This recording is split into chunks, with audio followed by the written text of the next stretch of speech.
Σήμερα θα πετάξουμε πάνω από τη βασιλική του Εθνικού Ιερού της Παναγίας του Ταπείνου. Είναι μια ρωμαιοκαθολική μικρή βασιλική και εθνικό ιερό που βρίσκεται 700 μέτρα από το χωριό Γκάρμπ στο νησί Γκόζο, το αδελφό νησί της Μάλτας.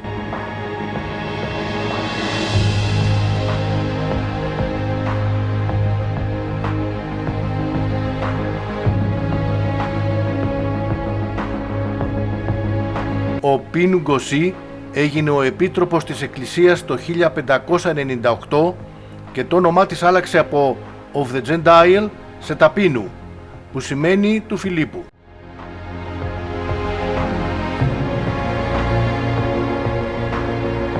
Το κτίριο της Εκκλησίας είναι καταχωρημένο στον Εθνικό Κατάλογο των Πολιτιστικών Αγαθών των Νήσων της Μάλτας.